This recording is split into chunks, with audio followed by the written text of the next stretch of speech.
I don't want to skip a storage space. Robert's proud of this. I worked on this. I know. I made that gap. Yes, he made that gap. I'm sorry. And the time's running short. We'll take it to the face, everybody. I know. That's all my talking. When I first went into evidence, the shelf you see that it's empty was packed. I mean, to the top and tightly packed in it. If you had to get something off that shelf, you had to take everything off of it. Oh, thank you. You're so nice to me. You had to take everything off of it. So this picture I'm very proud of. We got back there and we started purging, and this is what it looked like. And then we found out, oh, we got room for more shelves in here. And on the right-hand side is where we put more shelves in, and now we're able to move some stuff around inside that room and create a more workable room workspace. So now you can walk in that room, go to that shelf, and pick out anything you want without having to go through 20 minutes of tearing things down. There you have that back. You're so eloquent. Just like evidence, the evidence packaging guides, this is something I just worked on little by little. I actually use PowerPoint for this because it's just a nice vertical layout. You know, just pictures. You know, officers love pictures. You know, that's no offense to officers, but he used to be one. So, you know, keep it simple. Ooh, pretty. No, just Pictures tell and our officers have a hard enough job. If I can just make it easy for them, just after they work 12 hours and they got to put something in, they can just look at a picture and say, bag one, bag two. God bless them. They got a hard enough one. I try to help them out. So, just a little thing we worked on bit by bit. Drug disposal. This is kind of our big thing. We're proud of this one. And I got a video. Oh, I paid $20,000 for this video here. And now it won't work. right straight to the purge. I'll show you the video later. Okay. So the purge. That's the purge. That's the important. So basically, Robert's going to talk about this. This is kind of all the stuff he's working on. Him and Holly Anderson, another evidence technician. And we are on the purge team. If I get the box too, we are the purge team. Is that okay? Is that good? Okay, so I don't know how to work this thing right. So what do I do here, Tim? Oh, just left click. There we go. And here's a nice little picture Tim came up with. Yeah, The Purge is not a movie. It's not a movie, although it sounds like it. It is making space. And yeah, it's exactly right. It's making space. It's getting rid of that old stuff that you can get rid of to make way for new stuff that you need.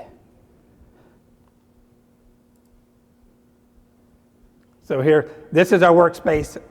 Well, this is pretty much what it looks like now. And you can see over in the corner of that shelf I was bragging about. Right here we've got set up Holly's desk and my desk to where really, and we just got the new copier back there. So now we can go back there and we don't have to leave unless we have to go to the bathroom. And my lieutenant's threatened to put depends on me so I don't have to leave then. So, and he said he'll throw food into me at lunch. But this is what our work area looks like, and you can see we're pretty close together, and that way we can communicate what we're doing, and if we have any questions for each other, it just makes it easier to work. Backlog research process. Now this is the fun part of purging. Here we go. This is what it looks like when I pull it off the shelf. It's got the green sheet on it, and sometimes that thing is so old I can't even read it. And just to give you an idea of what this project consists of, numbers-wise, pre-2005 we used Access. Anybody an Access fan here? Oh yeah. You remember Access? You were like, yeah. All right, so it is a thing of the past. Access has 80,000 records in it.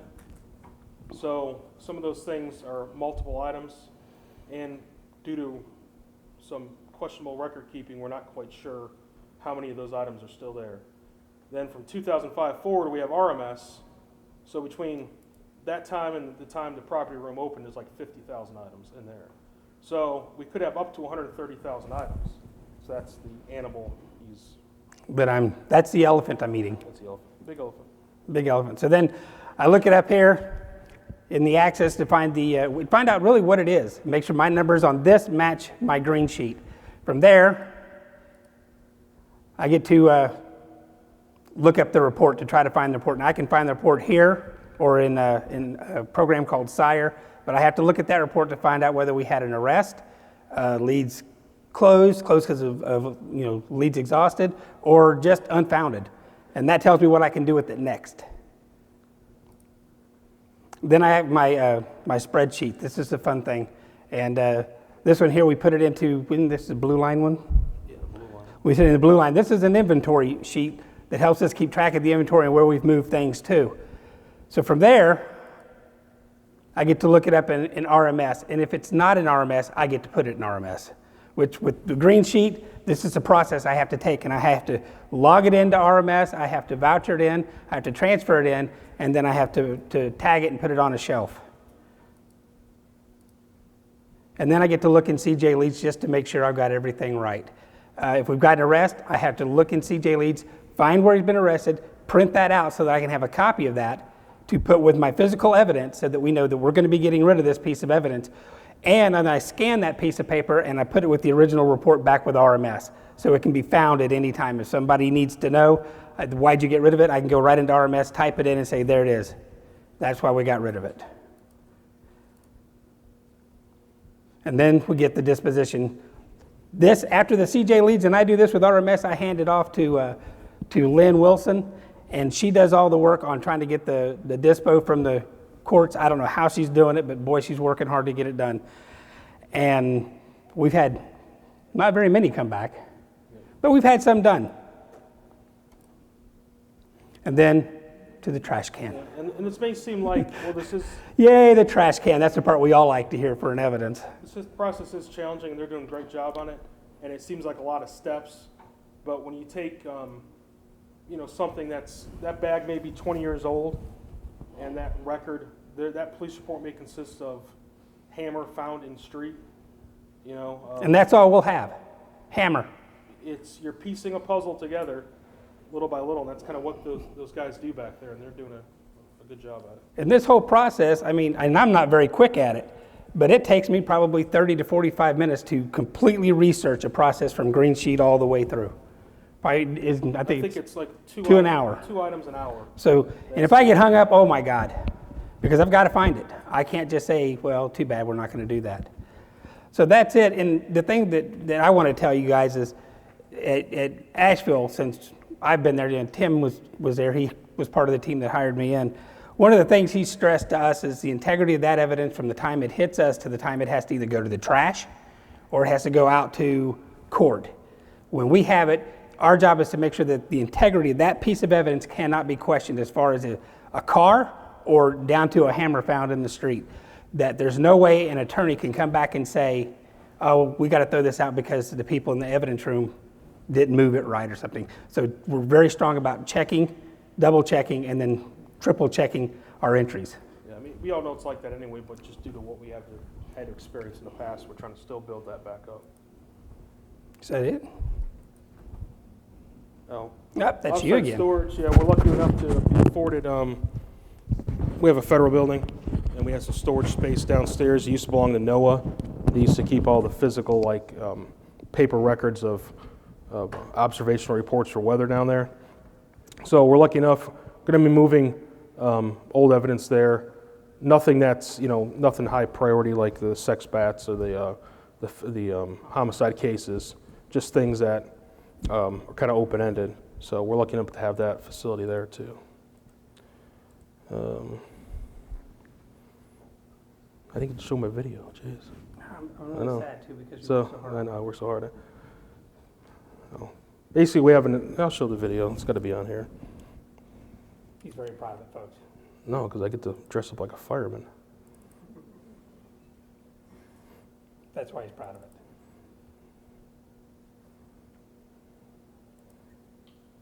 There we go. So we have incinerator, and that's throwing some large marijuana in there. And I get to be a fireman for the day. My daughter loves firemen. She loves that because I showed her a picture. But that incinerator, we actually got it from England, and so it's imported, and it was actually made for incinerating like roadkill animals, sad things like that. So we actually use that for narcotics, and that's kind of one of the first things we bought. So we're lucky enough to have that. And we also have a picture of Tim in the fire suit on the wall in the office. No, we don't. No, we don't. It's got a secondary burner. So what it is that First burner just kind of does the heavy lifting, and there's a secondary burner up top that just it kills all the emissions. You can't smell. And we got it cleared through the local emissions air quality folks. Yeah, we have like a local air quality facility that cleared it, and it goes up to like 1,800 degrees. So it's not going to kick out much. Usually cardboard is the thing that makes it. If you have packaging or paper, that's usually what kicks out the most emissions. So, but it's secondary burner. All right. So any questions? Anything? Or yes, ma'am. I have a question about your audit. When you do the audit and you're looking at old evidence and you're pulling it down, are you opening it to confirm that it's really what it says is in there is actually in there? Yeah, it's at the discretion of the actual like the lieutenant. It's usually like the money, the drugs, usually like those items. Firearms if it's packaged in a bag. Usually most of the items we do, and then we actually they'll note that on the audit report saying that what particular item was opened, examined, then we'll see it up to kind of today's standards. So. And then there's a note made Yeah. on the RMS that says why it was opened. Yeah, exactly. So we can pull back the RMS and say, if anybody comes in and says, hey, this thing was packaged 10 years ago, but you got new tape on it, we can say, there's why. Yeah, and anytime during their purge process that they find a bag that's like torn, they'll fix it, mend it, and then they'll note in their spreadsheet that they actually did that. Anything I else? actually keep like 3 spreadsheets. One of them is just completely, if I've touched it, it's on my spreadsheet. If I'm getting rid of it and it doesn't have any case numbers to it, that's one, and then the ones with case numbers. So I've got 3 spreadsheets all the way through that I keep track of while I'm purging. Anything else? Yes, sir. With RMS, taking the old into RMS, you're coming up with a whole new case number? No, we utilize the original case number, so that way everything cross-references together. Okay. So you can do that from your old system Yeah, into 'cause- RMS? We 'Cause have it- some case numbers that aren't like the 8 digits. Okay. Yeah, well, like When we run across that, you add the zeros to the front to bring it the 8. Access is just that standalone. It's a standalone thing from, pre-05. So we just use that same case number. But like you're saying, from like cases from like 91, it's got some real funky setup with letters in it. So we kind of have to adjust it to. We have standards to basically just identify what the case number format should be. Okay. Then you set up a voucher? Yeah, then we have to create the voucher Okay. and then do the whole process. Okay. Deal. Thank you. Yes, ma'am. As far as what you said about the audit, what she was trying to talk about the audit, I don't understand, even if you're getting audit and you take off the tape and tape it back, wouldn't that affect the court outcome of that evidence being tampered with? Yeah, just due to the kind of the understanding with the district attorney also is it's better that we just kind of figure it out if something's manipulated in the past right then wait till if it goes to trial. But most of our stuff that's getting audited is like 20 years old, that the case has been adjudicated for like 19 years. So, the newer stuff, it's up to our standards where like the clear drug bags, we can tell exactly what's in it. It's everything from April 2011 to now it's a whole different ball game. So that stuff from back then, most of the cases are already over anyway, so. So in other words, it's probably safer for back then versus now as far as opening it even for audit. Yes. Okay. But due to the fact that we diligently account for everything and track everything, we haven't had any issue with that. Okay. All right. Thank you. Yes, ma'am. Do you have electronic chain of custody, or is it all paper chain of custody? Yeah, we utilize the signature pads in RMS. So we try to be as electronic as we can.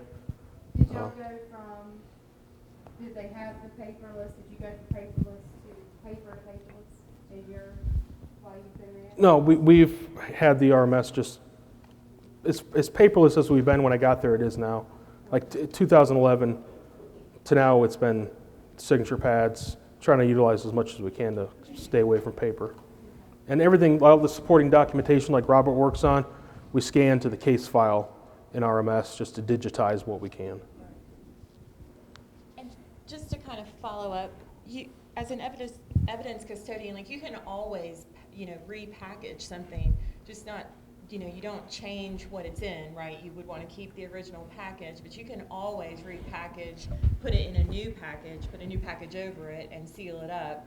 I know that that makes people kind of uncomfortable sometimes, but you actually are allowed to do that, put new tape on it, things of that nature, because you want to maintain the integrity of the evidence.